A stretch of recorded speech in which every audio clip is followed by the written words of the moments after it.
இன்று நான் சொல்லப்போகும் விஷயத்தை கவனமாக கேளுங்க. இந்த ஞானம் புத்தகங்களில் கிடைக்காது, கோயில்களிலும் கிடைக்காது. பலர் இதை புரிந்து கொள்ள முழு வாழ்க்கையே கழித்து விடுகிறார்கள். உண்மை என்னவென்றால், இறைவன் வாழ்க்கையில் நுழையும்போது சுகம் அதிகரிக்காது, அறிகுறிகள் அதிகரிக்கும். ஆம், முக்கியமான விஷயம் என்னன்னா, யாருடைய வாழ்க்கையில் இறைவன் உண்மையாக நுழைகிறாரோ அவர்களின் வாழ்க்கை முதலில் எரிதாக இல்லாமல் குழப்பமாக தோன்றும். அதனால் இன்று நான் உங்களுக்கு 11 அறிகுறிகளை சொல்கிறேன். இந்த 11 அறிகுறிகளை நீங்க கண்டுபிடித்து விட்டால் உங்களுக்கு எந்த ஜோதிடம், எந்த கணிப்பு, எந்த பண்டிதரும் தேவையில்லை. இப்போ உங்கள் வாழ்க்கையில் நடப்பது மிகப்பெரிய அருளாக இருக்கலாம். முதல் அறிகுறி, சூழ்நிலை சிதறினாலும் உள்ளத்தில் ஒரு விசித்திர அமைதி. உங்களுக்கு இப்படி நடந்திருக்கா? வெளியே எல்லாம் தவறாக போகிறது, வேலை நின்றுவிடுகிறது, பணம் தடைப்படுகிறது, எதிர்காலம் மங்கலாக தெரிகிறது. ஆனாலும் உள்ளிருந்து ஒரு குரல் சொல்கிறது, நில், எல்லாம் முடிந்துவிடவில்லை என்று. இது சாதாரணம் அல்ல. சாதாரண மனிதன் பிரச்சனையில் பதறிவிடுவான். ஆனா இறைவனுடன் இருந்தால் சூழ்நிலை புயலாக மாறினாலும் மனம் சிதறாது. அது உன் தைரியம் அல்ல, உன்னை விழவிடாத சக்தி. நினைவில் கொள், காப்பாற்றுவதற்கு முன் இறைவன் உங்களை பலமாக்குவார். இரண்டாவது அறிகுறி, தவறான பாதையில் மன நிம்மதி இல்லாமை. லாபம் தெரிகிறது, வாய்ப்பு நல்லது, எல்லோரும் செய் என்கிறார்கள். ஆனாலும் மனம் கனமாகிறது. செய்ய முதிந்தும் செய்யவில்லை. ஏன்? பயமில்லை. உள்ளிருந்து யாரோ தடுத்து வருத்துகிறார்கள். இறைவன் கையில் இருப்பவர்களுக்கு தவறான பாதையும் அமைதியை கொடுக்காது. பலர் பிழை செய்கிறார்கள், ஏனெனில் உள்ளிருந்து எச்சரிக்கை வராது. உனக்கு வருகிறது. அதுவே அறிகுறி. மூன்றாவது அறிகுறி, முழு உழைப்பு, தாமதமான பலன். நீ முழுமையாக உழைக்கிறாய், மனம் சுத்தமாக இருக்கிறது. ஆனாலும் பலன் தாமதமாக வருகிறது. முக்கியமாக தாமதத்தில் நீ உடைந்து போகவில்லை, அறிவாளியாக மாறுகிறாய். இறைவன் மறுப்பதில்லை, தயார் செய்கிறார். உயரம் கொடுக்க முன் சகிப்புத்தன்மை தருகிறார். சகிப்பு இல்லாத வெற்றி அழிவாக மாறும். தாமதமாக வரும் விஷயம்தான் நீடிக்கும். நான்காவது அறிகுறி, காரணமின்றி மக்கள் விலகுதல். சிலர் திடீரென வாழ்க்கையிலிருந்து விலகுகிறார்கள். சண்டை இல்லை, காரணமில்லை, தூரம் மட்டும். நீ கடுக்க விரும்புகிறாய், ஆனாலும் தடுக்கவில்லை. இது நிராகரிப்பு அல்ல, இது சுத்திகரிப்பு.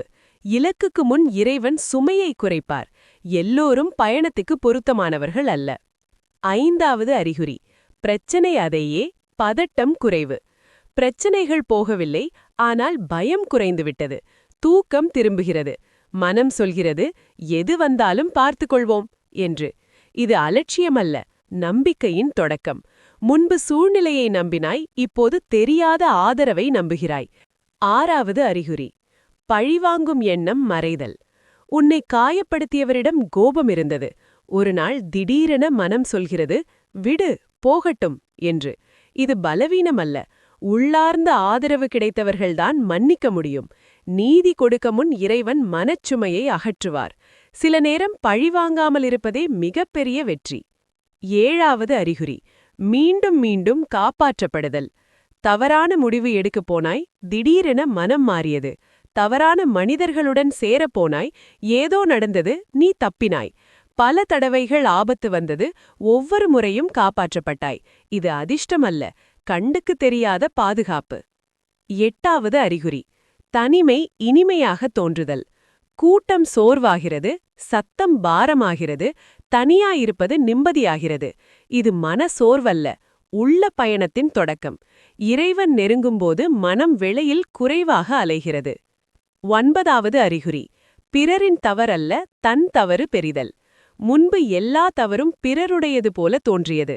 இப்போது மனம் சொல்கிறது, நான் மாற வேண்டும் என்று. இது தாழ்வு அல்ல, சுய விழிப்பு. இறைவன் தொடுபவர்களுக்கு முதலில் உள்ளத்தை கற்பிப்பார். பத்தாவது அறிகுறி, நம்பிக்கை உடைந்தாலும் நம்பும் மனம் உடையாது. மக்கள் ஏமாற்றுகிறார்கள், எதிர்பார்ப்பு சிதறுகிறது. ஆனாலும் நீ கசப்பாக மாறவில்லை. நீ சொல்கிறாய், எல்லோரும் அப்படியில்லை என்று.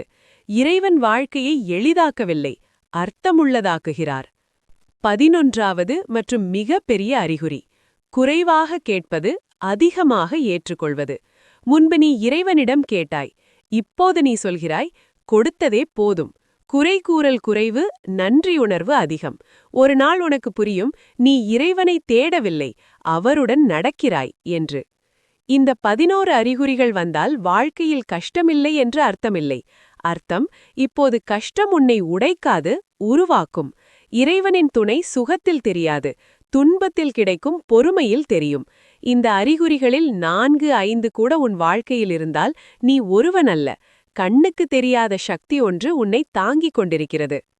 இந்த வீடியோ உங்களுக்கு பிடித்திருந்தால் லைக் செய்யுங்க. மறக்காம பியாண்ட் த யூனிவர்ஸ் சேனலை சப்ஸ்கிரைப் செய்யுங்க. அடுத்த வீடியோவில் சந்திக்கலாம். நன்றி.